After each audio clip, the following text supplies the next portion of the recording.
I know I do. Well, as the start, are you? Yes, I am. I'm moderating the panel after you. Well, good morning, everyone. If folks can get their last dose of caffeine, we're going to get rolling. Well, welcome on behalf of the Bipartisan Policy Center and American Energy Innovation Council. I want to welcome you all to this discussion. I'm Jason Grumet, and I'm the president of the Bipartisan Policy Center, which has been working with this remarkable group of business leaders for the last decade to focus on what has been a pretty simple, a pretty obvious, and a remarkably controversial notion that the nation, for our competitiveness, our energy security, and our climate imperative, has to significantly accelerate energy innovation. So for some, this idea has been controversial over the last 10 years because there has been a resistance to view climate change as a necessary impetus for significant federal focus. For others, the idea has been controversial because there's been resistance to accept that our current technologies are not adequate to the task. The recent administration analysis, the IPCC study, clearly reinforced the notion that climate change is a real challenge and that we do not today have the tools necessary to transition to a low-carbon economy consistent with the global economic imperative. At the American Energy Innovation Council for the last decade, we have been working to try to reinforce the recognition that innovation is, in fact, the essence of our combined interests in security, economy, and environment. We've had a tremendous time working with business leaders, members of Congress, many of you in the room, to try to support and sustain these core investments. And I think we're very encouraged at the moment by what we see as a growing alignment around a broad-based innovation agenda that includes renewable power, energy storage, nuclear power, carbon capture, and even efforts to remove carbon out of the air through direct air capture. It is our sense that we are going to need to rely on all of these technologies and on ideas that have not yet been developed to achieve, I think, what we all believe are very important goals. And we are delighted today to have the opportunity to hear from a few of our nation's key leaders and then have a discussion with a number of the AEIC council members on what we can do together as kind of public and private partners to accelerate this agenda. And so with that, it is my great pleasure to introduce our Energy Secretary. Secretary Perry is the 14th Secretary of Energy here in the United States. He was the longest-serving governor in Texas history, surviving in that role from 2000 to 2015, which in retrospect is profoundly remarkable. As I think many of you know, Texas is not a small state. In fact, upon his departure, Texas boasted the 12th largest global economy under then Governor Perry's leadership. Texas expanded its economy with more than 2.2 million jobs while simultaneously achieving meaningful reductions in climate emissions and greatly improving their overall energy and air quality. And by the end of his tenure, Texas produced more energy from wind than all but 5 countries. Secretary Perry has been an innovator at the state and now national level, and it is really a great privilege to have him come share a little bit of the administration's vision for what we can do together. So, Mr. Secretary.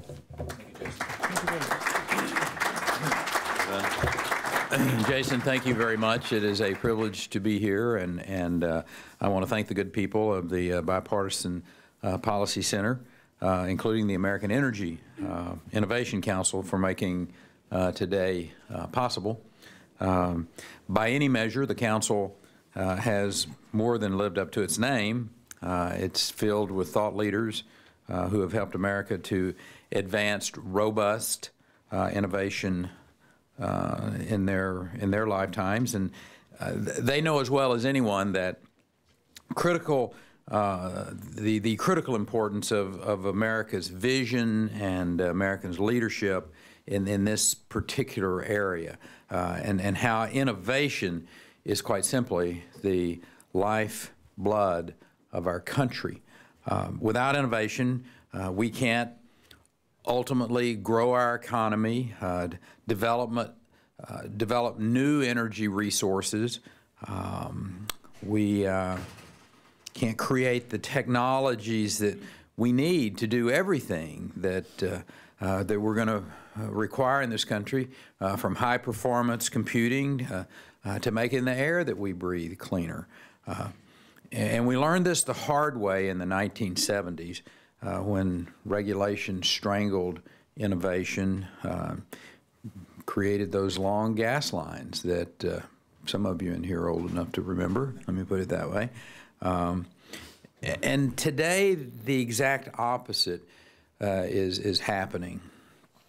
We're producing energy more abundantly, more affordably than anyone thought even possible just a decade plus ago. And we're obtaining that energy from a wider source, wider range of sources than ever before. Our administration is embracing each of these sources as part of an all-of-the-above energy strategy, and that is a great contrast. From my perspective, my visits in Europe in particular, those countries don't have that view of an all-of-the-above energy strategy.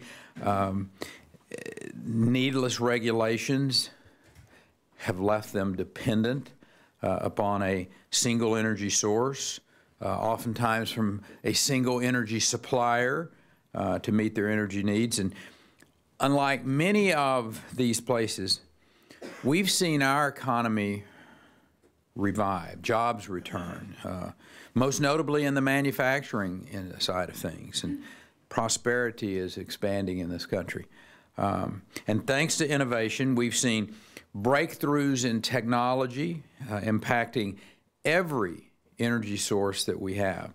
And there is something else innovation has done, and that is enhance our environment by making our fuel mix cleaner. And so I think it's an appropriate question to ask, what's behind this innovation? And I suggest one big answer is research and development. The Department of Energy has long enjoyed bipartisan support here on Capitol Hill for scientific research at our national labs and the partnerships that those labs have with the private sector. And thanks to this research, we've become world leaders in oil and natural gas production. Thanks to this research, we've also led the world in reducing energy-related carbon emissions, cutting them by 14% between 2005 and 2017. Thanks to this research, the combined emissions of 6 key pollutants fell by an astounding 73% between 1970 and 2017, even as our economy was growing. Thanks to this research, emissions of sulfur dioxide plummeted by 88%, nitrogen oxide from the electric power industry by 76% between 1997, when it peaked, and 2017. That's according to the Energy Information Agency report that was released just last month. Thanks to continued investments in this research, the stage is being set for future gains in every form of energy. One of those is in battery technology. And on that score, I'm pleased to make an announcement today. Brrr, drum roll. Everybody get your paper out? DOE is launching a new Lithium-Ion battery recycling prize, including cash awards of up to $5.5 million over the next 3 years. In addition, DOE will provide $15 million for a new lithium battery recycling R&D center at the Argonne National Lab. Our goal is to reclaim and recycle critical materials from lithium-based battery technology that's widely used across our society. We aim to reduce our dependence on foreign sources of this material by encouraging entrepreneurs to capture up to 90% of America's lithium-based battery technologies. This would strengthen our energy security, expand our economic security, and bolster national security. Now, all of this activity puts the federal government squarely on the side of innovation, which is exactly what Americans want. 2 years ago, when I was before the Senate for my confirmation hearings, I talked about our challenges. I discussed the nuclear security side of our house, if you will. I talked about environmental cleanup, Hanford and Washington State, for instance, and the challenges that we see there. I talked about the grid, the modernization of the grid, the security of the grid. And since that time, I have seen firsthand how we're meeting those challenges. I've had the honor of visiting America's greatest incubators of innovation, the 17 national labs that we operate. The work they do remains breathtaking to me. It's why I call my job the coolest job in the government, is because of what these incredible men and women are doing, what they're working on, the potential of their successes for the future generations of our country and literally for the globe. And as I look to the future, I'm excited about the opportunities that we have, and this is something that I've recently discussed with leadership on both sides of the aisle. Matter of fact, I will leave here and go meet with Chairman Rush to discuss with him not only his vision, the things that we're working on together, and I'm sure in just a few weeks I'll be back on Capitol Hill to talk more about those opportunities. And as always, my message is very clear. Innovation works. At DOE, we look forward to working with this Congress to build upon it for generations to come. And so now's the time. Now's the time to go forward powerfully. Now is not the time to trim ourselves. It's the time to tell people what we can do, not what we can't do. Now's the time to move ahead. Now's the time to reaffirm what we all can do together to empower our country, empower our citizens to do even more. Now's the time to unleash imagination, ingenuity. So let's seize this moment. Let's not miss this opportunity. Let's rise up to our challenges, make the most of our opportunities, and further our greatness as a nation. I think truly that well-used phrase, carpe diem, is at hand. Thank you.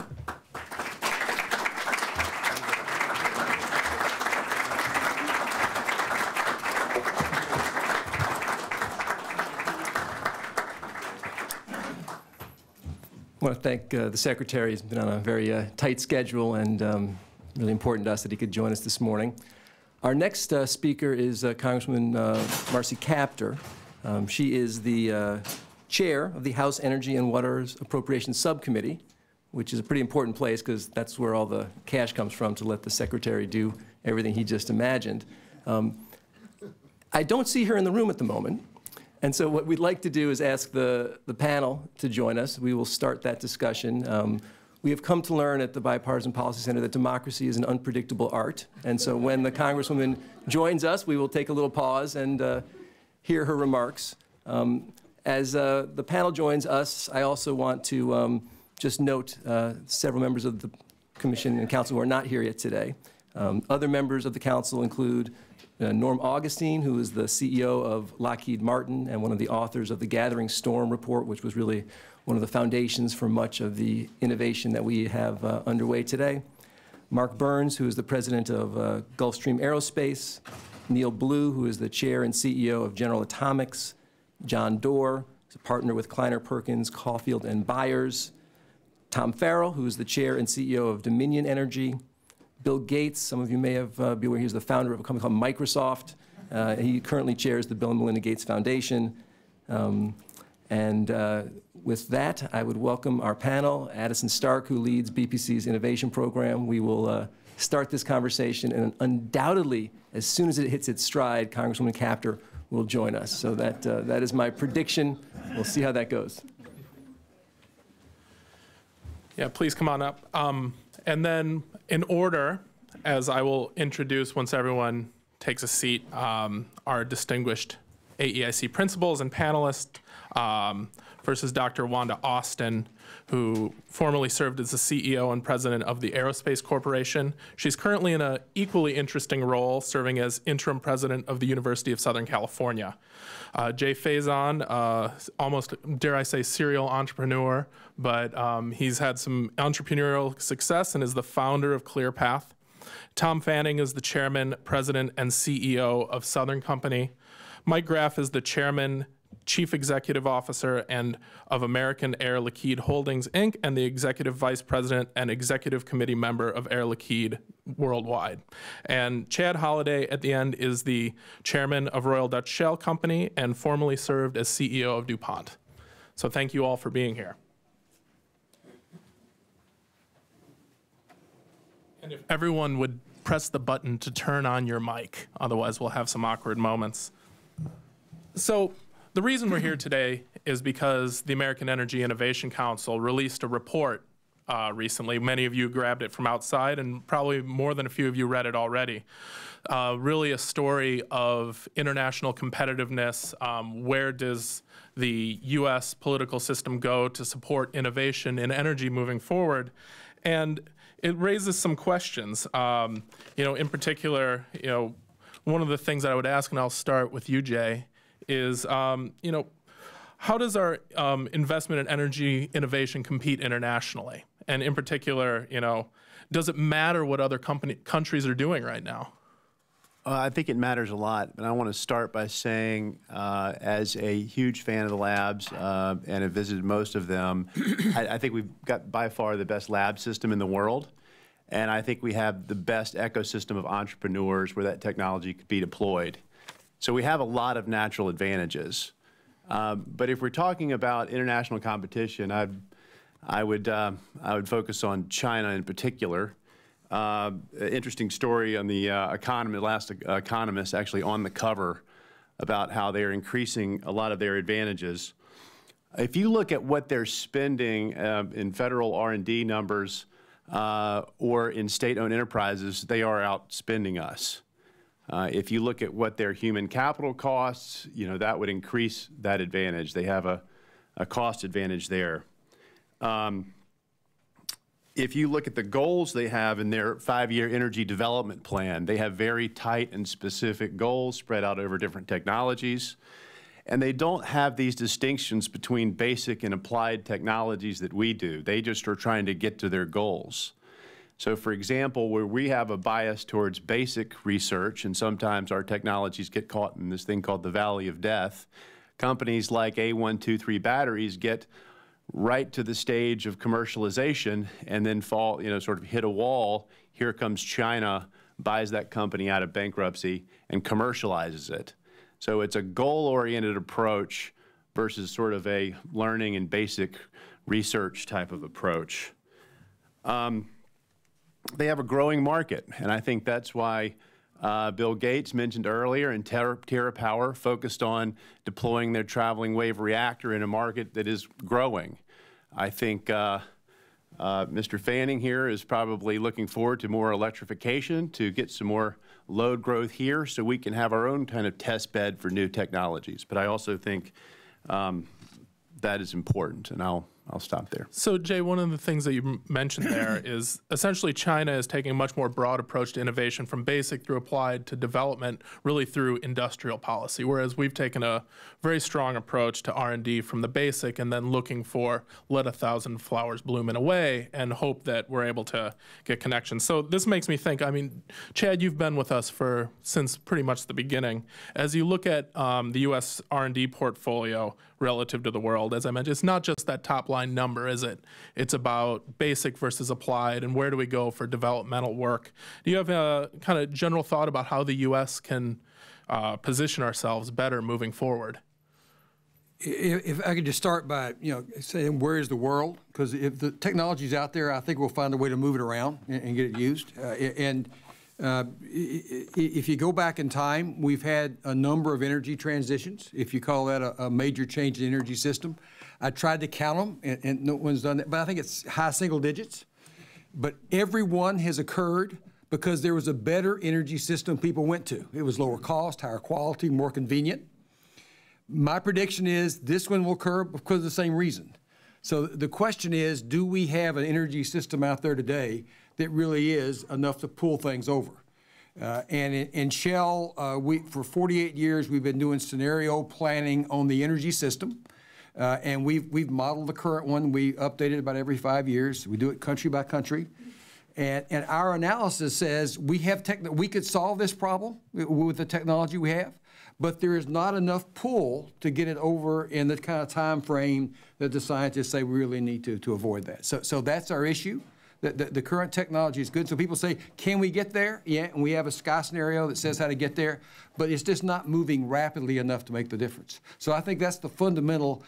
Unless there's big policy action that drives the technology, or we drive the technology, we're just not going to get there.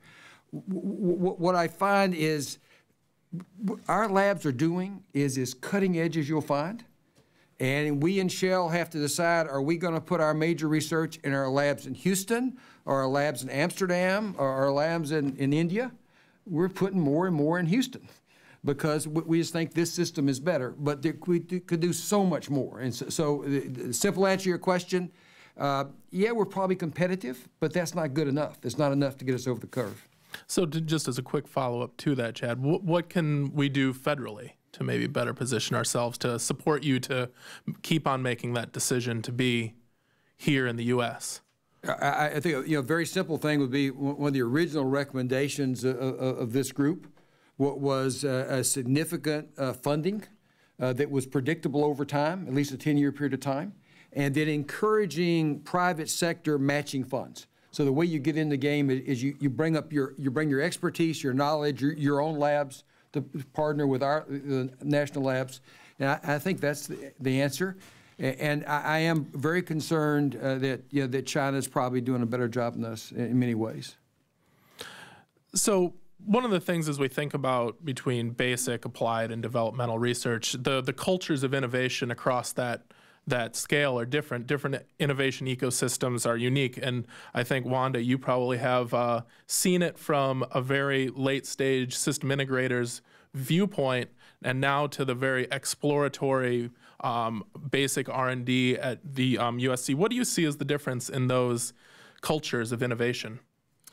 So we've been in an energy transition, forever, and we will continue to do that. And I think Chad made the point that, this is a case where necessity drives us to the next best thing, which has a lot of advantages. And one of the challenges that I see, having had a foot at the late stage, as you call it, versus the first move of how do we get from the wonderful, amazing things that we see in our 17 labs to something that actually is affordable, scalable, and something that is commercially accessible, is the fact that we have to think about that transition. We always think about the bathtub of 6.1, 6.2 research versus actually getting something that's applied and something that can be commercialized.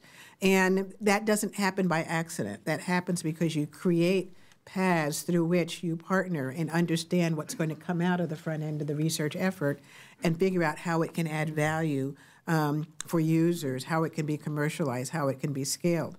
So I think that, one of the things that we need to invest in is invest in how to move these great innovations into that transition pipeline to effectively deliver what we want, which is lower cost, cleaner, accessible, storable energy.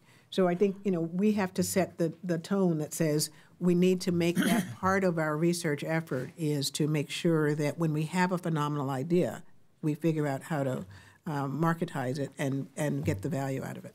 How do you, so thinking about how you get things out of the lab currently at USC, how do you structure, or do you have a good engagement from industry? Do you see people coming from the other major industrial players coming to try and get to your technology on campus? So we talk about innovation hubs, we talk about maker spaces. These are places where great things can happen, but this has to be a sustained effort. It can't be that this year we think we're going to work in one area of energy, and then next year, 18 months later, we say, no, we want to do something completely different. We jump from one horse to the other.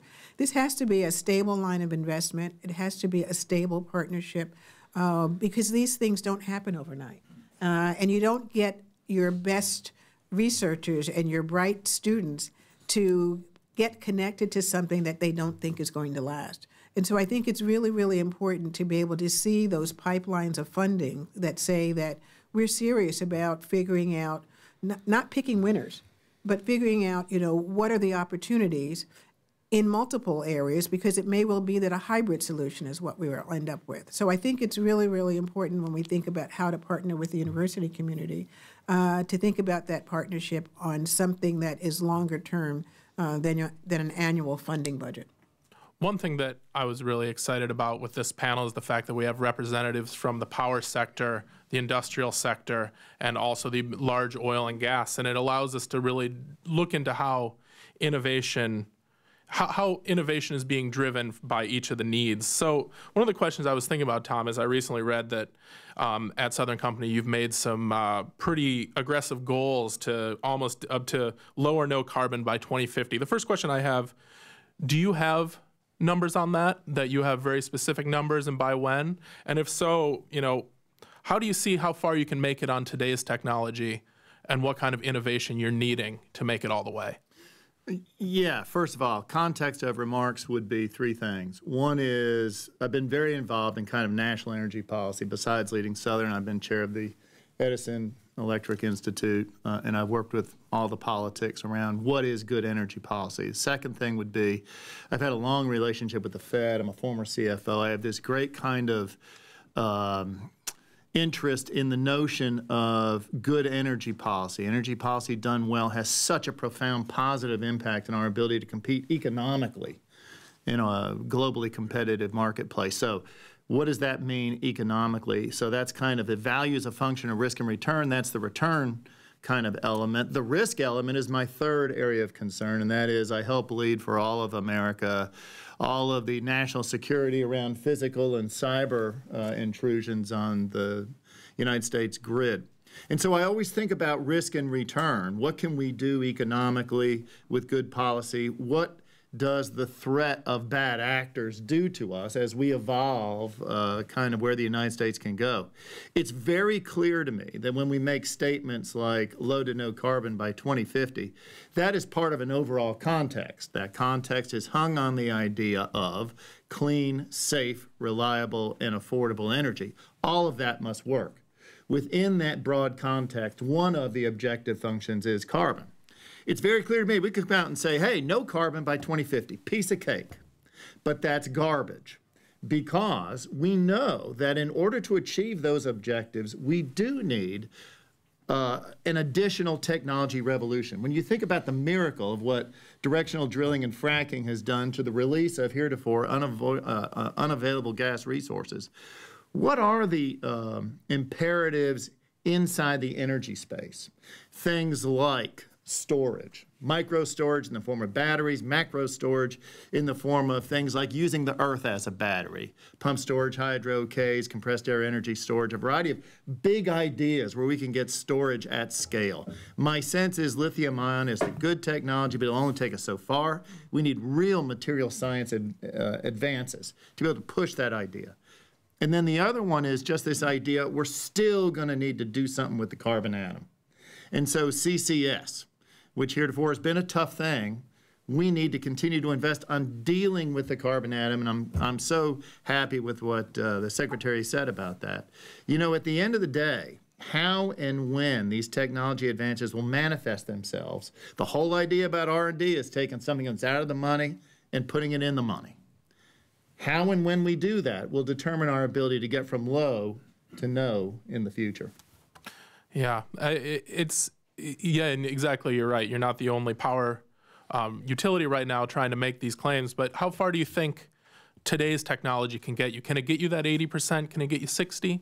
Is it hard to tell? Yeah, it's kind of in the 60 to 70 range, but it's far short of what we need. We really do need to do this as an imperative. Southern's the largest funder of EPRI, the Electric Power Research Institute. The former CEO of EPRI is on my board, and we're by far the largest proprietary robust research and development. I think we're the biggest customer of DOE in terms of work we do with them. We run the nation's Carbon Capture Research Center. We run the International Carbon Capture Research Center, among other things. This needs to be kind of a moonshot imperative of the United States. And so, Mike, one of the things I've been thinking about a lot recently is the challenge of decarbonizing the industrial sector. And you really represent what is key to that. Industrial gases go into everything, so you play a big role there. And, you know, I noticed recently that you guys signed a big procurement agreement for low-carbon electricity to run some of your plants. Can you comment on how much that's going to play a role in your innovation path versus really key R&D to your core technologies themselves?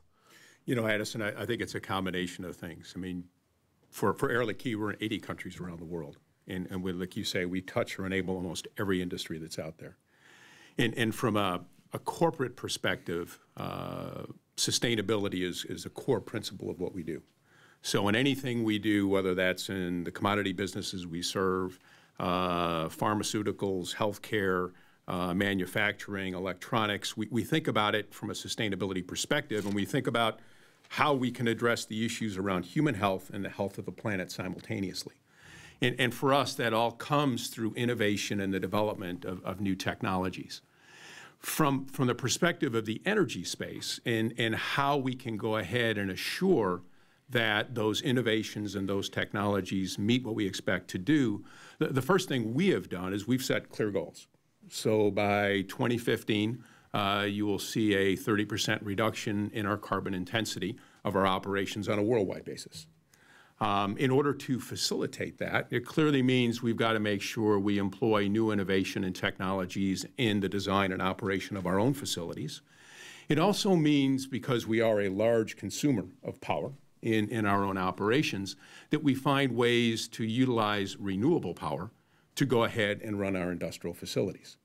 And so in the case that you mentioned, we announced just a couple months ago that we would go ahead and enter into a long-term contract to take 50 megawatts of wind-related power out of Texas and utilize it in our industrial facilities on the Gulf Coast.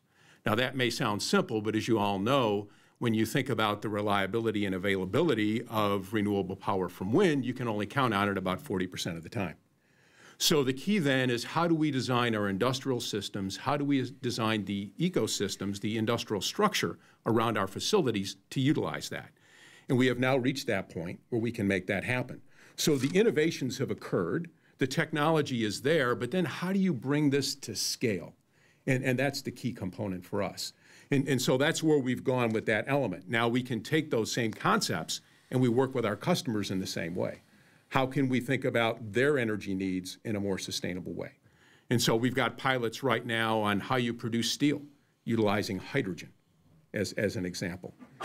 In the transportation space, how do you utilize hydrogen? How do you utilize fuel cells as a way to drive a zero-emission vehicle? And as you probably saw, roughly the same week we announced the renewable power buy, we announced that we were going to invest in the facilities basically to supply all the hydrogen needs for the new vehicular infrastructure that's being built in the West Coast and serve the needs of the major automotive manufacturers like Toyota and Honda to fuel their hydrogen fuel cell vehicles. And we will do that with a source of truly renewable hydrogen. So that hydrogen will have a zero carbon footprint. Micah, so you do mention the key challenges of scale, and I also worked in a chemical reactor background just like yourself, so I thought a lot about this because there are real challenges for you from the lab to out deployment, but really you have two big different scaling issues that I think you must be thinking about. Number one is building larger plants, but number two, when you're talking about infrastructure, you're talking about multiple, being able to build and scale through numbers when you're talking about going out and meeting the need of infrastructure, transport. How do you see innovation or your plan of how you address these two different, almost disparate challenges and scale up for your industry? Well, I think from an innovation standpoint, we continue to look and develop technologies in every industry that we touch. And what you need to do is look at this not only from the perspective of the early stage development, but how at the end will you actually apply those in the world around us. And from the perspective of the public-private relationships that we have with DOE, we think about ARPA-E, we think about those things. We see the development of early-stage funding that we participate in. We participate in many of the DOE projects, even on the deep science space, as we look at that. So we are core to not only being a part of the chemistry or the gaseous end of what's going to be required, but even especially on cryogenic equipment. And if you think about what you're going to do with accelerators and how you're going to go ahead and develop the concepts around the DUNE project, the Deep Underground Neutrino Project, we are a part of that. But we take those concepts and we look for the way to scale them up. And the question there is, how do we drive that, not just from the capital investment standpoint, because you kind of end up in a chicken and egg kind of a perspective. You need to make a very major investment, for example, in the space for transportation, to bring hydrogen to fruition to make this work. So you got to have the vehicles, you've got to have the hydrogen, which comes first. But you also have to have not just the technologies, but you have to have the right mindset on permitting and regulatory perspective in order to bring those to fruition. And so those, I think, create the ecosystem that we need. So when we look at, listening to how the power sector and the industrial sector is approaching this, it makes me think, Chad, where do you see innovation right now for yourself at Shell, but also in your other large oil and gas majors? And how are people addressing the need for innovation for environmental needs? So obviously the oil and gas industry is a target for those who want change, because we're something you can focus on. About 20% of the CO2 that's produced from our operation is from our own operations, and about 80% is from our customers, everybody in the room that buys our stuff and uses it. And historically, our industry has said we can work about scope 1 and 2, ours, but the other stuff we can't hold us accountable for the stuff downstream. But as more and more we talk to stakeholders, that's what they really hold us accountable for, the other 80%. And so what we've done about a year ago, we said, okay, we'll take responsibility for the whole chain. We'll set very clear goals on what that's going to be. We're going to have a 20% reduction by 2035 and the 50% by mid-century. If the technology moves a lot faster and we can improve that timing, we will. And so we set the whole organization thinking about how to do that. And once you've put the goal out, you tie the long-term compensation to the senior executives to that. Then the organization says, I guess they're serious because they're putting their pay on the line. And we already commit to $1 to $2 billion of spend right now. All of a sudden, a different dynamic comes. A lot of people come to you with ideas, and what's impressed me the most is some of the best minds in the world say, we'd like to work with that company because we think they might make a difference. So I think it's that shift is important. And there are other companies that are doing similar things. I think everybody represented on this panel is doing the same kind of leadership. But I think that's the question. Every industry has got to decide what they do, and that's what we're doing. And what I'm seeing is we brought in our competition and said, let me show you how we're going to do this net carbon footprint, and how we do this crazy thing of taking account for all of our customers' emissions, which sounds impossible until you look at how to do it. Now, I think there's a way. But our competitors, the biggest names in this country, are all talking to us and saying, how can we work together on it?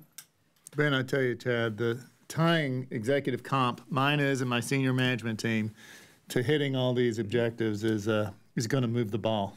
And that's happening for the first time next year. Well, I guess this year, 2019. I would chime in. I'm on the board at Chevron, and same action there, because you're not going to legislate or regulate innovation. What you have to do is inspire people to come up with great ideas, and incentivizing them through their compensation packages, I think, is an effective way to make sure those conversations are happening at every level, because that's where the great ideas are going to come from. I fully agree. We've done exactly the same thing. And I think that everybody from senior management through the executive level have all got the tight objectives, and they all pull in the same direction. And recognizing that there's a lot of different paths, there's a lot of different ideas. You need to go ahead and create the ecosystem to allow all of those to flourish, because you just can't pick the one winner off the top. You've got to figure out how you blend all these technologies together and assure that innovation will continue to exist. I mean, that's been core to the U.S. over time, right? Innovation is the mainstay of what made the United States what we are, and we've got to go ahead and continue to promote that. So thinking of how we do promote that, one of the things I realize is we're lucky to have Jay up here, who is representing an organization, ClearPath, that works directly with Republicans to really advocate for conservative clean energy policies. With now the changing dynamics on the Hill, how do you see engaging on this issue moving forward? Well, first of all, I want to say that I'm caught in this sort of strange space as a guy who thinks like a business guy in a very different world in governmental D.C. and trying to bridge the two. So when people talk about goals, my heart gets warm, and I sweat a little bit. I really, really like that idea. And I think when we look at what's going to make us successful in this big industrial transition, it's goals and objectives and comp that's tied to that, and that's what kind of makes that world work. We're trying to take a page out of that same book and write that into, in fact, we do have that in report language. In the 18 appropriations bill, we have nuclear goals, and in the 19 appropriations bill, we have storage and nuclear goals. And so now, will that make it to be embedded in DOE, and will that make it into the bloodstream? I'd say the jury's out. But I did want to make that point that we can take a lot of these learnings from the private sector. We can embed that in government. It's done before. Sunshot initiative. It's been done before. Man on the Moon. We can do that. And I think to do that, that would focus our resources and investments. Because at the end of the day, this is a technology challenge. So in order to get to goals, though, if you can't talk about the problem, it's kind of hard to set the goals. And what I'm really excited about now is we can call the elephant the elephant.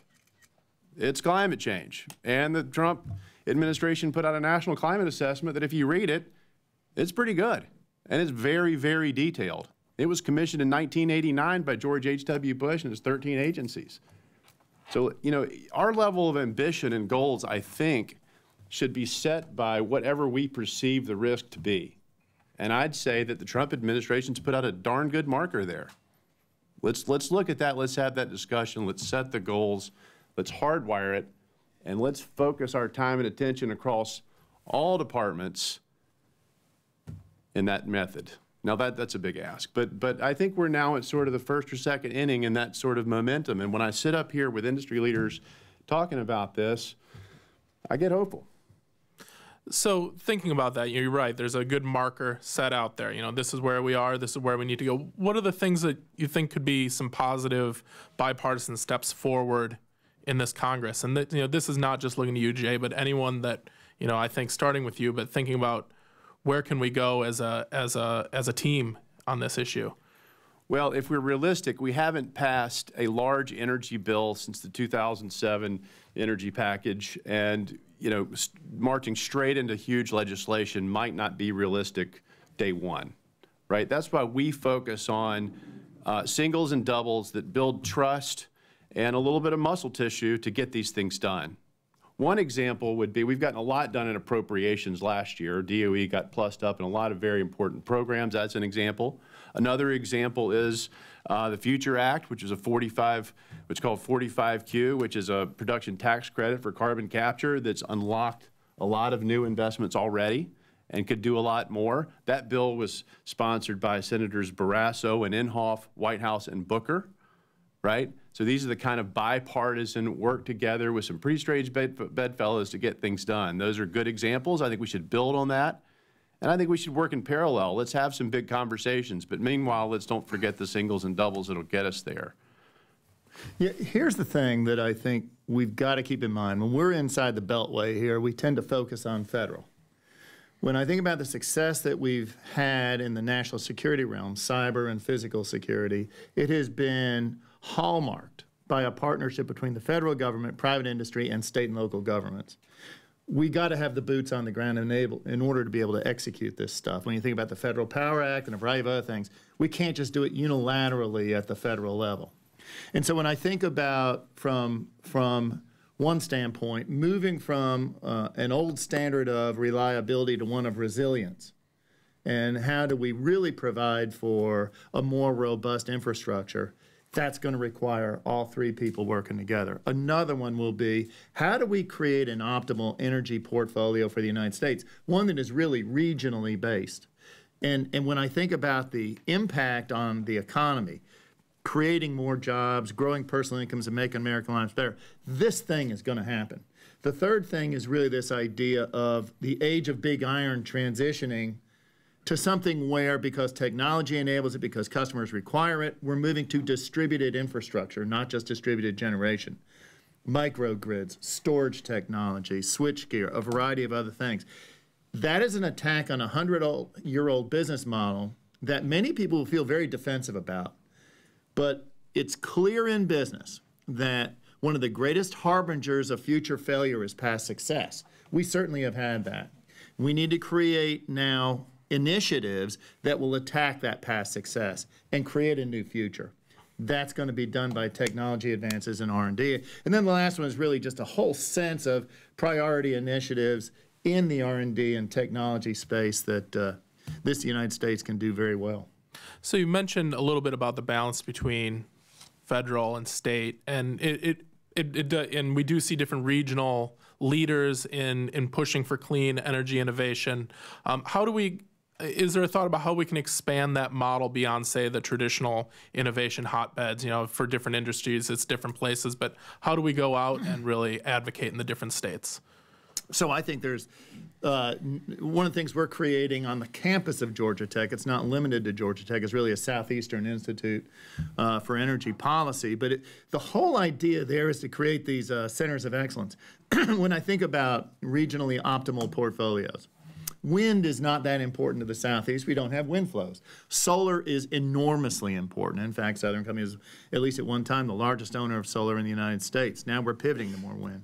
But linking together the labs, linking together university systems, the thought processes there, linking together things like venture capital and the financial resources, and then linking together private industry in terms of advancing the important issues to the different parts of the United States is something we should be all about. And I would support that. I mean, I think that's really key if we're going to go ahead and achieve what we want to achieve. And it's not, is it a federal or a state issue? It is a regional issue. It's where you create the ecosystem between the DOE and the national labs, the university system, public companies, and other like-minded interests to go ahead and work together to create that ecosystem of innovation and new technology. And I think to the point Tom made is that each region may have a different focus, which is good, because it's what makes sense within those markets or those regions and what they have access to. And so they will be driven to go ahead and be successful, to go ahead and drive that innovation, and they will work together to make that happen. But it doesn't work unless we create that ecosystem for it to happen, and we open the doors to allow it to happen. And that's where I think there's probably a common denominator, no matter which side of the aisle someone is on, to go ahead and drive that innovation, to utilize the capabilities we have broadly across the nation, and kind of turn them loose with the mindset of the future. I mean, if you think about what's happened with the space program and the idea of putting a man on the moon and what that brought together, that created a real mindset in the country. And it created an ecosystem to drive that. And it was the U.S. government, it was universities, it was private companies that made that happen. We see that again in electronics, the idea of that ever smaller transistor, and look at the digital world we're in, where all of those things evolved in those same ways. If we put our mind to it and we unleash, I would say, the intellectual potential and the innovation potential within the country in that way, we can accomplish a lot. Yeah, and to be clear, this can't be a silo-driven exercise. At the federal government, this isn't just DOE. It includes Homeland Security. It includes EPA. It includes Treasury. Private industry, when we think about what we've done in the national security space, we now have set up a tri-sector group that includes finance and telecom and electricity, and now oil and gas. We have to be broad in our perspective here about how to think about how to get across the goal line. If we stay within silos, we won't get there. And I would just add that it's really important to recognize that in order to accomplish those innovations, we had a sustained effort. You know, when President Kennedy said we're going to the moon, we didn't get there till 1969, and we had a number of failures, but we didn't stop. We didn't say, gee, maybe this is a wrong idea, let's turn around and go back to doing things the way we were doing it before. We just said we've got to think harder, we've got to be smarter, we've got to sharpen our pens and pencils. And I think that is something that we need to have in the energy sector, which is a commitment that says we absolutely are going to do this, we just have to figure out what's the right way to do it. The AEIC, since its formation, I thinking about these things of sustained effort and really large moonshot goals has been a key point of what we've been trying to advocate for since 2010. And makes me always, when I think about the history, Chad, you've been around a lot longer than I have in this game. How do we use this moment now with many people are recognizing the gravity of what we need to do for us to really push again as AEIC to, push beyond what we asked for before. We looked to triple our budget before the innovation budget. Maybe we're about halfway there. It's been a long time and we didn't quite get there yet. How do we move forward? A great question. So I think if we accept the fact there is a real need to deal with this issue, and if you don't deal with it roughly by mid-century, it's going to be very difficult to keep global warming from having the kind of impacts you see in the projections. So we try to put in perspective for you, what does it mean dealing with it by mid-century? So Shell, we produce a little less than 2% of the energy in the world. If we're going to do our part, our share of that, we got to go from one carbon capture and storage plant to 20. And these things go for about $1 billion a pop. We have one major offshore wind facility now. It's not even operational yet. We got to have 200.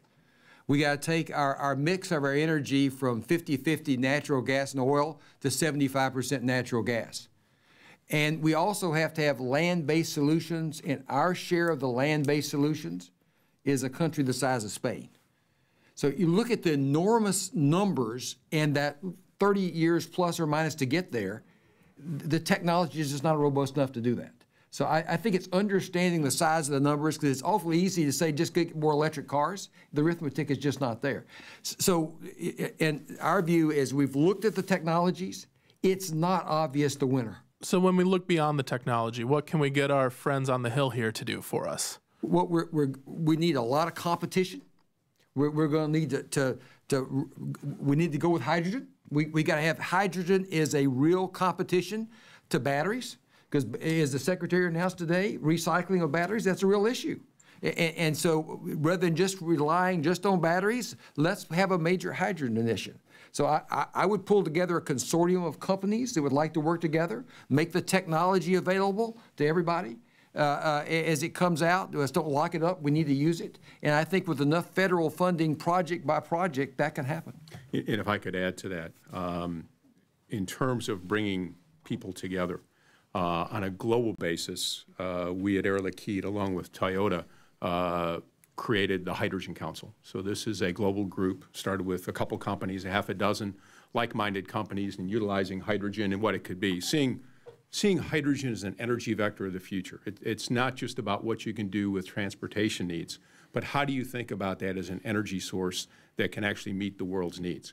For example, if we get to that point where we can really rely solely on renewable power for the majority of our power needs, how do we store that power at night?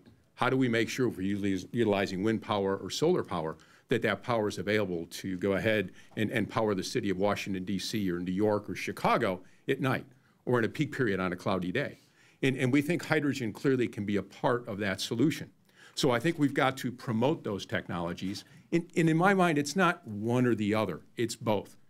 Because I truly believe that batteries and fuel cells are going to coexist long term. And I think that even in the transportation sector, you're going to find that in an urban area with a very small vehicle that you're not going to drive more than 30 or 50 miles in a given day, that battery electric vehicle is likely a very good choice as long as the grid can go ahead and keep up with it. But if you begin to go ahead and move a larger vehicle with more payload, and you get to that point of how do I go ahead and move that tractor trailer, the level of weight today required for a battery to generate the level of power you need, and then the issue around how do I regenerate that battery, how do I recharge that battery, as opposed to a fuel cell that in 5 minutes I can recharge and it just keeps going, are totally different. And so I think all of these things need to be looked at. They need to coexist, and we need to keep that ecosystem moving forward. So I have one more question, then we're probably going to open it up to the audience. So everyone start thinking about anything that's burning for this group. We have a good opportunity here. We talk a lot about the innovations that we want to see. We talk about the things that our companies are pushing towards doing. And we also know that there's a generation of energy consumers that want cleaner options. And it makes good business sense. And so, Wanda, I know that you and I had this chat before, that it makes good sense, but sometimes it's hard to get innovation on the same time frame as the quarterly returns require for a business. So how do you rectify the different time scales of innovation and the supremacy of returns? So I think we just have to remember that, this is our planet, and we have a responsibility to make the commitment to finding these cleaner, healthier, safer solutions. But again, I think you have to have the realism that says that it isn't on a quarterly timeline, that you aren't going to be able to say to shareholders that, if we invest $1 today, here's the return that you're going to see in the near term.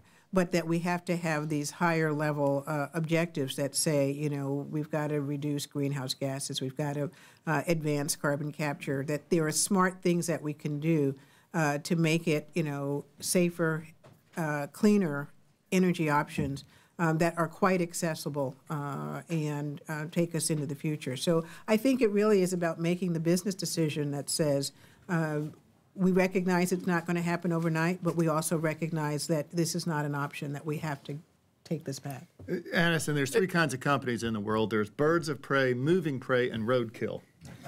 And how you fit into those categories is determined by your focus on what is my ultimate objective. And it really goes to short and long-term kind of measures. Birds of prey are those that focus on the long term first and make short-term work. Roadkill, of course, are the people that lose their way, and generally you see with ethics, think Enron. The moving prey are those that focus on the quarterly results, and they measure their performance on some short-run marginal return at the peril of keeping their long-run objectives in play. So keep that in mind. That's helpful. So it's a good visualization. Turn to the audience. Do we have any questions? I'm sure that we do. Well, sir, there'll be a mic coming up to you in a moment. Actually, we have one in the back. We'll get to you next. Hi. Elliot Roseman with the United States Energy Association. Tom, I wanted to pick up on the point that you were making about some of the ties between innovation and resilience. Clearly, with the rising level of storms, of fires, of cyber attacks, physical attacks, et cetera, we have a lot greater risk to our energy systems now. So I'd like to ask if you could elaborate more, and I'd also like the two gentlemen here representing the large industrial companies to talk about making that connection between innovation and resilience. And in specific, do we need to have measures or metrics by which we determine what is a resilient system? We certainly have a lot of ways we can harden the system, but how do we know what are the best investments in innovation, and what are the industrial companies doing to protect the security of their energy supplies as well? Yeah, Elliot, thanks for that. And in fact, the work you guys do, particularly in the nuclear sector, is really important to this concept. Look, our industry has been based on the idea of designing portfolios that are based on the cost of reliability. In other words, how does your system operate under normal conditions? And when there's invariably an outage, what does that cost society? And then you build transmission systems and generation systems in order to optimize essentially a bathtub curve for reliability. The notion of resilience goes to the point of how does your system operate under abnormal conditions, whether it's a wildfire or a Hurricane Sandy or Katrina or a cyber attack. And you really do start thinking about the consequences of those actions and what that does to the American economy. The cost benefit of that to me is overwhelmingly to provide insurance in thinking about different concepts. For example, you will see, those of you that are interested, we will have a whole section for the first time ever in a filing Georgia Power will make, one of our subsidiaries, in its integrated resource plan. Historically, those have always been dealt on what's the right answer for reliability. We will introduce new concepts of resilience, and we will start to introduce ideas that go to, what if we lost a gas pipeline system? Before I became chairman, Southern Company, about the size of the nation of Australia from an energy production standpoint, produced about 70% of our energy from coal. Single digits from gas, 0 from renewables. Now, last year, that number, 2018, was something like 50% gas, 26% coal, around 11% from renewables and growing. And we're going to move that further as we go to this low to no carbon objective. What if we lost a gas pipeline at Southern? What if we lost the Southern natural gas pipe? We own half of that. And lost it for 30 days. What happens to American commerce? We need to start building all the arrows in the quiver to think about how do we build a baseline of generating resources? How do we think about alternatives for the big grid? How do we think about the effect of distributed infrastructure? As we start to, one of the things we're kind of big on this distributed infrastructure is putting fuel cells on the premises of a lot of customers like Home Depot and others. And we can use fuel stocks, either natural gas or hydrogen or whatever we want to do that. These are emerging concepts, and as a matter of national security, I think we need to start moving to the concept of resilience and building new safeguards for higher levels of adequacy. And if I could add to that, you know, I think in our industrial systems, it's a combination starting with safety and reliability, and then, of course, the quality of both the services and the products we produce.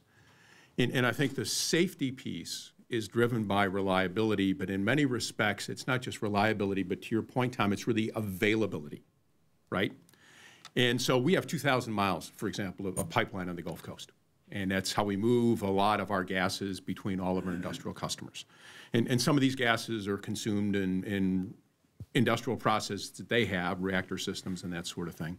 Some of the gases are critical to the safe off operations and the inert structure of what everybody needs to make sure whatever they produce, whatever they store, and how they start up or shut down their facilities is done in a safe way. So we cannot afford for those gases not to be available. So we first of all design all of our industrial systems with a whole series of both backup systems where if this doesn't operate, this will operate, and then backup systems for them that assures that if you can't get your power from one source, you can get your power from another source. And then we tie those systems together by pipeline, and to make sure that if somehow you have lost the ability to go ahead and connect from this point, I can connect from another point. And then we look at the digital sophistication of both a regional network from which to operate and a national network, a control system to operate. And we think about how we will assure that all of these systems operate no matter what's occurring.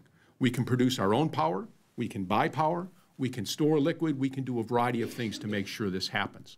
And that for us is critical and key in anything we do. So we always have that in our mindset. We're always testing it profusely to make sure it's going to work right. And unfortunately, we are tested on this all the time. If you think about the number of hurricanes that hit the Gulf Coast, we suffer this on a regular basis. So we have real-world tests of this works, and it always works. The simplest concept is to make more robust the concept of make, move, and sell or consume. Make, how do we make sure that we have electrons or therms or whatever it is available? Move, how do we make sure that we have alternative resources to be able to get the resource to the consumer? And then sell or consume, how can we think about different models for people to use the energy that they need in order to run American commerce? Other questions? Gentleman in the front here. Left over. Here, hold up for the mic, please. Okay. I got very interested in the hydrogen discussion, and it sounds like intensive work on it. I'm an old guy, so I came into the business as the Navy's Energy Research and Development Director in the first crisis in the 70s. And then from that, I came to the Senate. So I've been a government employee or naval officer all my life, so a background. But I did work a great deal in hydrogen fuel cells. And I haven't been tracking the last 10 years, but I know the fuel cells work, because I think I own some patents in my name, the patent office, in those things. But we had problems with hydrogen safety, just so the stuff wouldn't blow up at some energy valve or someplace along the line. And I don't know if you know of any breakthroughs that have occurred in managing the safety of hydrogen as a fuel. So definitely, I think to manage safely, like I said before, is a critical component of all we do. And the reality is hydrogen is used every day in the world around us today. It's on the roads, it's utilized in industrial processes today, and we have developed both the systems to produce it in a very safe way, not only in the way we design our systems, but all the materials used and the backup systems and how they're controlled. But also when you go ahead and transport, whether that is by pipeline, whether that is by truck, whether that is by cylinder, to assure that in every aspect of not just how you design the systems themselves, but you assure the safe off of what can happen, that's done in the right way. So there have been a whole series of safety issues that have been addressed. And today, and it's been this way, I mean, hydrogen has been used in the world around us in industrial processes probably since the 1915, 1917 timeframe. That's how they first started producing fertilizer. And it was produced off hydroelectric power. And they hydrolyzed water all the way back then to produce the hydrogen in large scale. So I think people have been doing this for 100 years. And I know that people have a visualization of what you could face if you didn't do that the right way. But the reality is that industry has found the ways, just like they've done with liquid hydrocarbons, just like they've done with other sources, to go ahead and assure that you've got the safety to go ahead and make that work. If I could add, your analogy reminded me of 15 years ago, I drove a hydrogen car down the streets of Washington, D.C. with our partner Toyota. To allow that unlicensed vehicle on the road, there had to be a police car in front and a police car behind. And everybody was scared to death the thing was going to blow up, you know? Yeah, today, I'd feel much safer in a hydrogen vehicle than I would a gasoline vehicle, because you've got a lot of gasoline kind of tied up there, and it could actually flame. You can release the hydrogen very quickly. So I think we've overcome. That doesn't mean we take it for granted, but I think those problems have been solved. I think Mike's exactly right. What we've got to have is the infrastructure to handle that properly. And you just don't add that to it. You know, we've added it to about 35 of our stations now globally. That's a very expensive bet. So you've got to have enough cars coming in to use it to really make it worthwhile.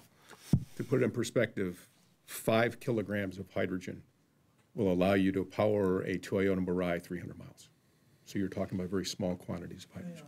Yeah, I know the benefits of it. I'm a supporter, but what I got concerned about in trying to do simple things like refuel an aircraft, not aircraft, but a rocket ship. The disconnect and connect up for the transfer of fuel Right. is a dicey operation, and a lot of money and testing into it, and just couldn't get to where you could say it's safe. So, do we have questions from the other side of the room? In the back by the wall there? Oh, there we are. Hey, first off, thank you all for being here. You all spoke a lot about the need for increased R&D funding, but let's say hypothetically the annual appropriations process becomes uncertain. What's the single most important federal tool that we can provide to enhance the council's goals outside of an appropriations context? So I would start with one of the most important things that we can do is the communication.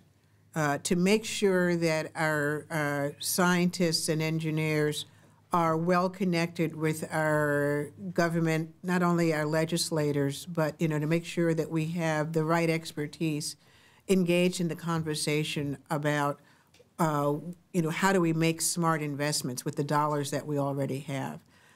To make sure that the right and left hand understand, how they could be working synergistically rather than either at odds with each other or duplicating effort in multiple cases. So we have 17 DOE labs, and I'm delighted to hear that the Secretary has visited them and has an appreciation for what they contribute.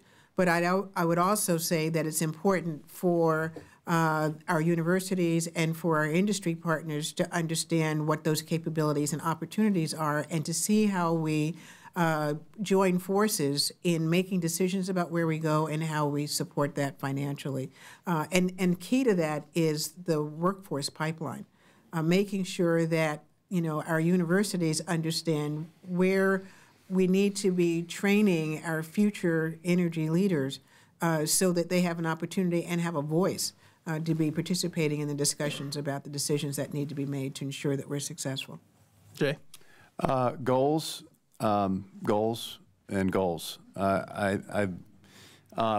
are working on goals in storage and carbon capture and nuclear and price and performance years into the future so that we can align resources. I think if we have more focus and alignment around resources, we can do more with less. I'm a proponent of more funding, but I think if we have goals, we can get where we need to go.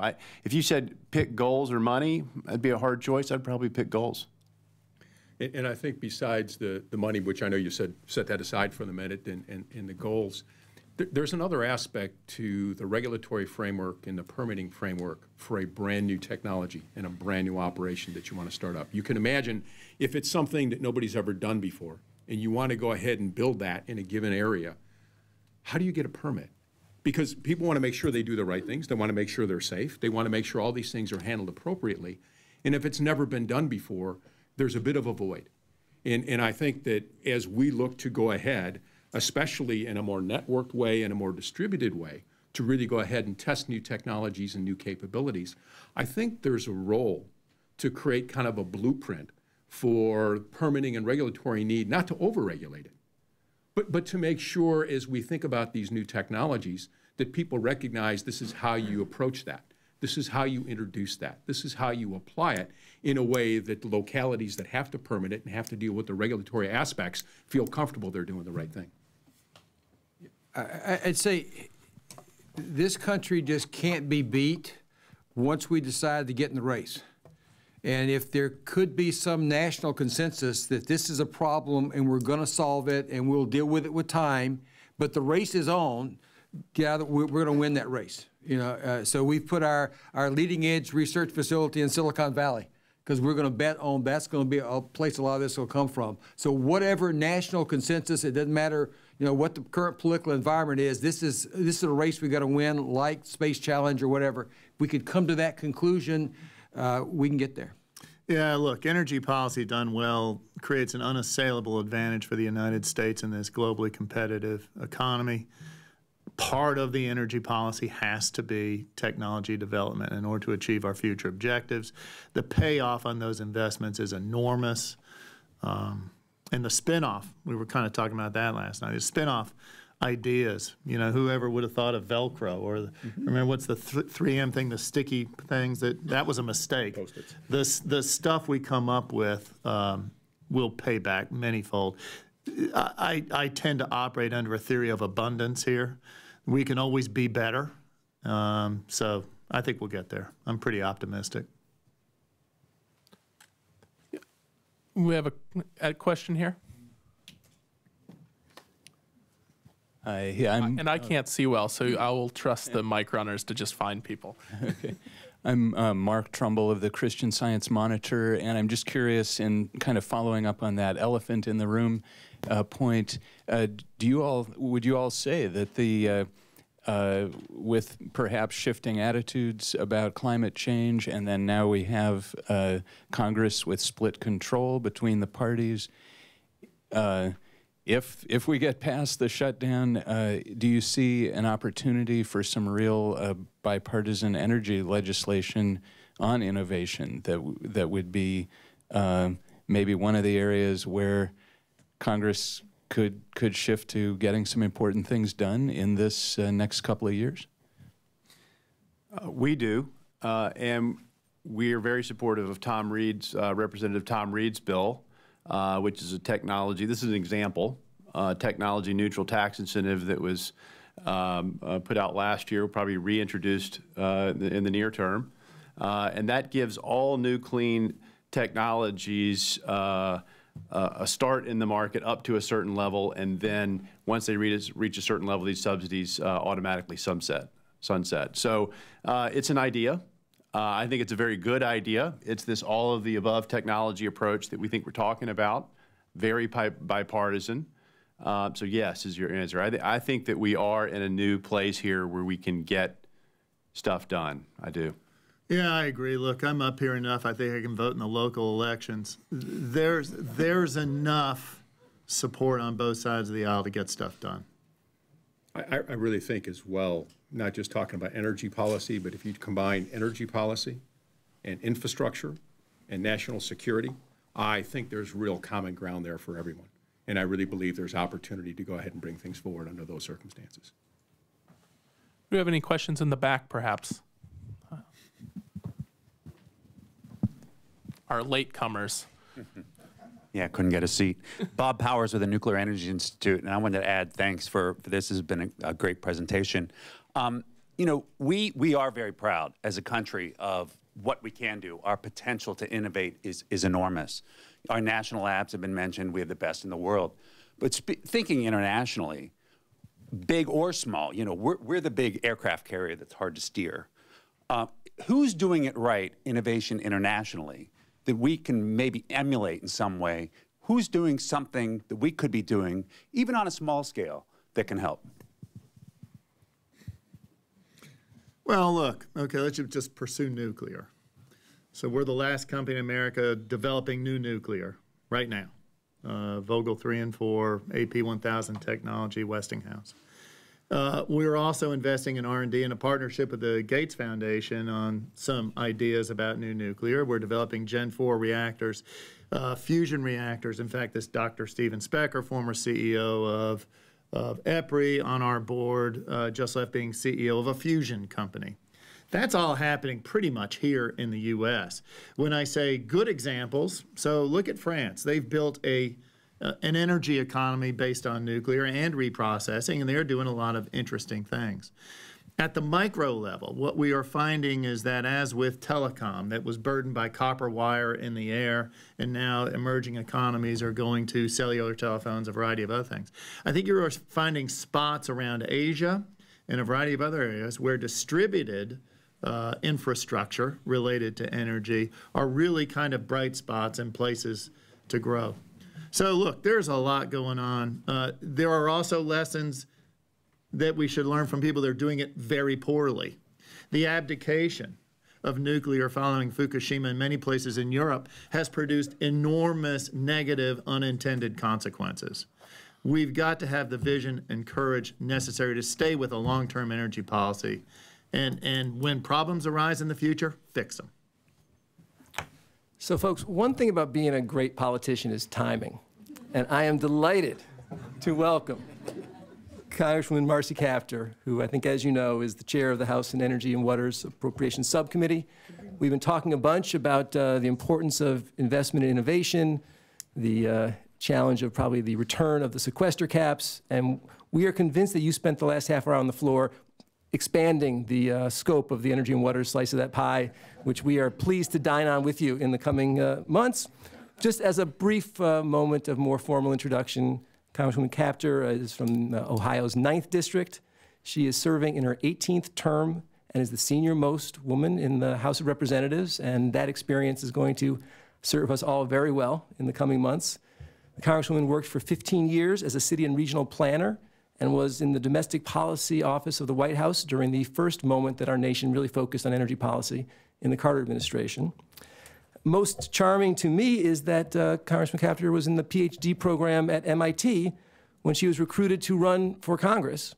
And we are told that MIT is awaiting your return. Your thesis advisor called, and they're getting a tiny bit impatient. But we told her that you were doing important work for the country. And so it is really a delight to have you come and share a few thoughts, and if you have time, maybe take one or two questions.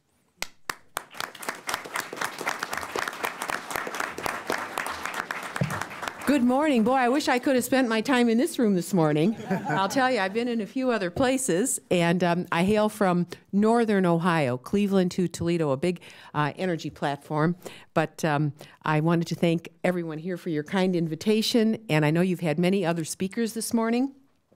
And our job in our subcommittee in the House is to sustain life on Earth. So that's where we start. And we, as a city and regional planner by training, we pay a lot of attention to demographics and to what is happening nationally and globally with population growth. And of course, we have a little over 325 million people in our country today. By 2050, we expect it'll be somewhere hovering around 400 million plus. The global population is growing dramatically, and many of our resources are shrinking. So that's kind of my mindset. As was mentioned, and I want to congratulate you, by the way, on this magnificent report and these really stellar human beings. I'm just so glad you're all here. I think you are really helping America in an arena that she desperately needed. And in a mere 40 years, 4 decades, we have made tremendous progress. And every person in this room has been a part of that progress. You should be proud of yourselves. You should be proud of our country. And we did it in a free society. We just left a meeting with our speaker who told us the richest man in the world is Vladimir Putin. He's not a friend of mine. And I see what he's doing in Europe with Nord Stream 2, and I'll tell you, I have great strategic concerns about the role of energy globally. So you couldn't be working in a more important field. I don't know each of you, but know that you are always welcome in our subcommittee. Industry leadership in this is vital to our country. Your friendships globally at this point in our history are very, very important. I meet a lot with the political officials from the German government, many private sector officials. This is a time for you to re-cement those relationships if you have them. Indeed, all across the European continent, where our closest democratic allies are struggling to keep their societies stabilized. So I see a direct relationship between what we do and our role in preserving liberty and a peaceful Earth. Not so easy. It was mentioned that I had the privilege of serving a former president who I completely admire. He never used public service for personal gain. We don't have too many examples of that today. And I watched what happened inside the White House when gas prices in our country went over $4 a gallon. Most of you are too young to remember that. We lived it. And it caused the fall of his presidency. But during the time that he was there, we were able to launch the Department of Energy, which has helped to focus the nation's attention on what energy means to the very life of this country. And we have managed to propel our country on a course where about 90% of our consumption of energy inside our borders, we produce ourselves. That is a dramatic change. I'm sure every one of you knows that, but for us to do that in less than 4 decades is really an historic achievement. So most of the petrostates that caused our difficulties back then, and I was elected in the midst of the country with tremors back in the early 1980s. It was a very unstable period. The country was in deep recession. My part of America has never fully recovered from what happened back then. And there have been other wallops that came in the manufacturing sector, and we're a major energy platform in my region. So we have lived this. We've lived and breathed it throughout my adult life. And I'm very grateful to those who educated me at, and I will say this public, University of Michigan, University of Wisconsin. I don't know if we have any Great Lakes people out there. Yes. And also then ultimately most of my work at MIT, which I was unable to complete my doctorate. So that remains my only unfinished task, other than making sure that our country is energy independent in perpetuity. So you have a completely committed acolyte here for what you do. And I believe that energy security is national security. My other major committee is the Defense Committee. And I'm responsible, if you look at the organization chart of the Department of Defense, which nobody can understand. All right, but you will see assistant secretaries, deputy secretaries responsible for energy. That didn't exist 20 years ago, but it exists now. And the first biofueled plane within the military flew in Toledo, Ohio, from the 180th Fighter Wing, and that's in our district. So you can see how committed I am with Tom Harkin. When he was here, Senator Harkin, I just loved him. He should have been president. He wasn't a billionaire, so he couldn't make it. But that's the reality of life today. What a sad commentary for our society. But he and I wrote the first title dealing with biofuels for the Department of Agriculture. Back then, they didn't want it. Now they can't live without it. So in many arenas, we have seen progress, and your focus on innovation and your commitment to that is so important to us. I can point to, I come from the heart of automotive America. Northern Ohio produces things like the 750 Ford truck and the Chevy Volt. The Cruze is being decommissioned now by General Motors, but the Ford EcoBoost engine is built in my district. We have General Motors' most important transmission facility in the entire world.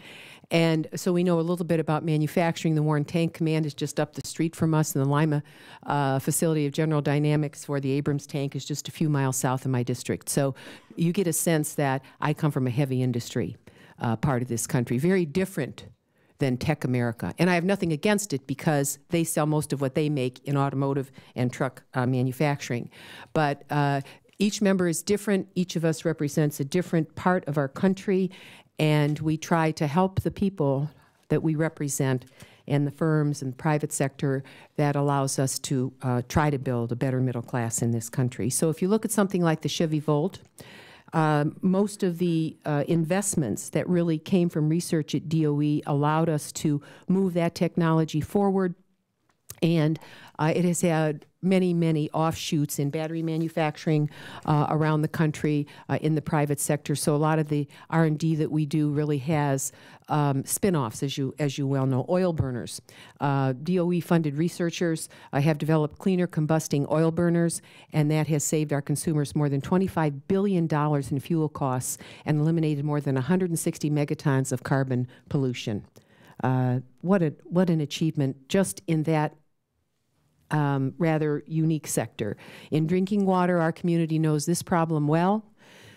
The research that's been done at DOE has helped to create materials that can help us get the arsenic out of water, as well as use ultraviolet light to kill waterborne bacteria. And though your interest is largely on the energy that we use to drive the society, I am one member that is desperately interested in energy and health. You say, why did she come to this meeting? Because the sciences are blending, and we have to see their potential. And you can't be an American and not be concerned with the mass murders occurring across this country, largely by people who are mentally ill. And I believe inside of our energy labs exists an answer to finally understand the human brain and the electronic system of the human body, including the work of ions in ways that we do not understand it now. So if anybody here is even mildly interested in that, come and see me. I want America to be the nation that leads the world in finding answers to these really crippling life situations. In mapping the universe, I come from the state that produced Senator and Colonel John Glenn and Neil Abercrombie, and we began to see the universe in a different way. And I feel I'm standing on their shoulders, although I couldn't possibly do what they did in their lives. But we know that but we gained an appreciation for the fragility of the Earth in our solar system. And they helped lead us into that new vision for the 21st century. And so the Department of Energy's work in dimensional mapping and trying to help us understand the cosmos. 400 million celestial objects have been mapped, and the entire surface of the moon, because of the technologies that have been developed at the Department of Energy. I was just talking to one of my friends from Texas, a real character, and we were talking about the wall, right? The wall. And he said, Marcy, why don't we use aerostats? I said, I'm with you because I understand. I said, but you know, we can go 20 miles in one direction, 20 miles in the other direction. So we're trying to figure out how to make that thing do maybe 50 or 100 miles in one direction. we could save the country a lot of money and do a much better job on a mobile technology rather than a fixed wall. So I think that there are ways that the work of the Department of Energy can help America that perhaps they haven't thought about before. And we're there to say, we appreciate you and we're going to shake you up a little bit to help America more. Now, President Obama set a goal, a Sunshot goal, to reduce the price of utility-scale solar energy by 75% by 2020. And that was achieved by 2017. Thank you to all in the audience. Give yourselves a very broad round of applause for making that helpful. I know making that possible. The former governor of Texas was here a little bit earlier, right, Secretary Perry? And his state became the national leader in wind power. Did he talk to you about that or not? Did he? Okay. He's proud. He's proud of that? Okay. Okay. I am someone who loves patent holders, especially if they hold under 3 patents. And I'm saying to myself, how do we create some panels to come up before our committee to find these individuals in our country, these geniuses that are out there in garages and companies creating intellectual property, and to give them some lift, because it's almost impossible for an individual inventor today to afford to move into the patent system. So they keep it hidden. But I will tell you just the story, and as I end my remarks, supporting all the programs you care so very much about, to tell you the story of First Solar in Ohio, one of the leading solar companies in the nation that many people don't even know about, that uses cadmium telluride technology as opposed to cadmium silicate layers. And there was a man named Dr. Harold McMaster. He was a great American. He's not living anymore, but he founded several companies. And he was a Republican. So for the first 5 years of my career, even though we knew one another, we didn't talk that much because they were afraid of me. Back in the 80s, a woman being elected to Congress from my muscle district, I mean, think about it. So he found himself in a situation at our university in a lab that was probably just as big as this front of the room. And he called me to say, I want you to see what I'm doing. And I went in there, and I had no idea what he was doing. It was this big, shiny object that was trying to put films down in a gravityless chamber. I can't even explain it all. That company eventually became First Solar, which just announced in Ohio a doubling of its manufacturing capacity, with China biting at its ankles every minute of the day, trying to steal their intellectual property and their manufacturing process, right? And at the end of his life, he'd had that company, he'd had other companies that made the most complicated windshields and the back window of cars for Japanese companies that always gave the American companies the worst engineering problem that they hadn't solved themselves. He was able to create companies that actually made componentry that nobody else in the world had ever made. He was just such a phenomenal engineer and an educator. He founded the Montessori school in our area. And in my career, I have met so few people like him. Some of you are probably like that, but I just don't know it. And he donated millions of dollars to create a McMaster Learning Center at our main library in downtown. You know, Toledo's not New York. We're not San Francisco. But what he did for our region, oh my goodness, and for the world. Before he died, he called me to a meeting. And I walked in, it was just like 7 people, his family, his lawyer, and me. And I thought, wow, what's this about? You know, he goes, I want you to hear this, Congresswoman, because I'm going to found a new company. And he looked at his family, he goes, and I don't care if you join me or not. And, but he wanted me to hear it. And I feel I'm carrying him with me in this committee work. And he said, I'm going to found a new company, and it's called Solar Fields. And I said, yes, doctor, and what is it going to do? He said, we are going to create, and this was back in the 1990s. He said, we are going to create a solar field 50 miles by 50 miles. Now, I'm a congresswoman, right? And I'm thinking, 50 miles? Is this a demonstration project? 50 miles by 50 miles? This is going to cost a lot of money. How am I going to help on this? And I said, doctor, let me ask you. I said, could we make it a little smaller? He goes, no. He said, it's going to be 50 miles by 50 miles. I said, and then what are you going to do with it?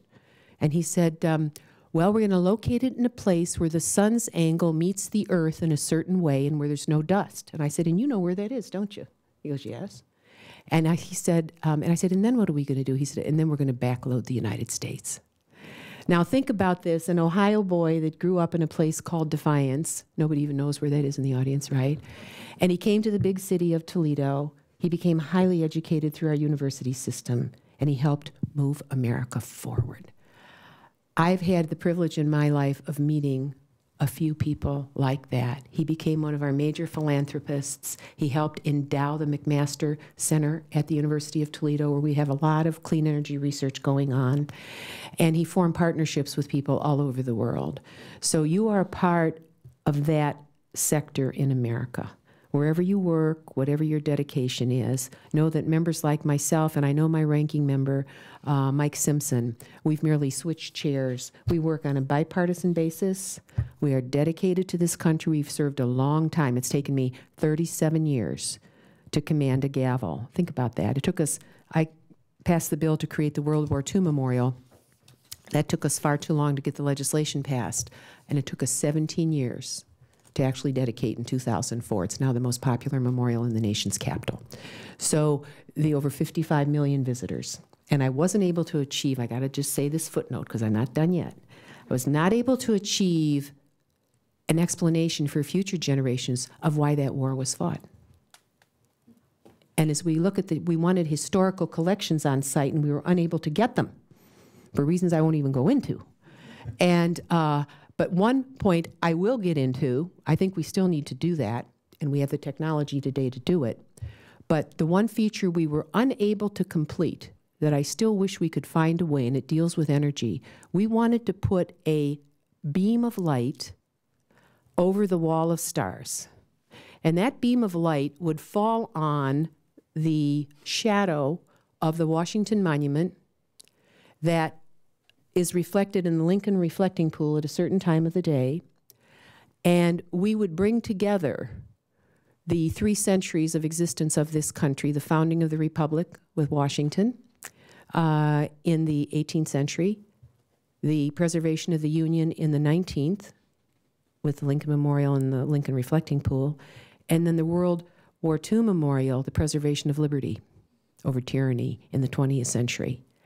And we couldn't get the National Capital Planning Commission to approve the light beam that would do that because we would somehow screw up the flight patterns.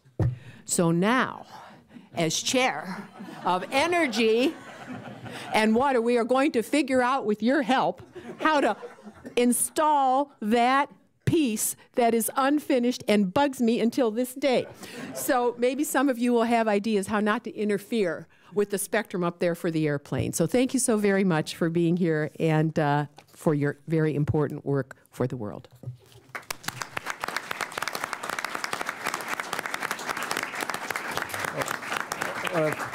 Obviously, thank the Congresswoman. Bob Dole is one of our founders, and I know he is forever grateful for your leadership on that memorial. He was unrelenting. He was my partner in raising the money. I know.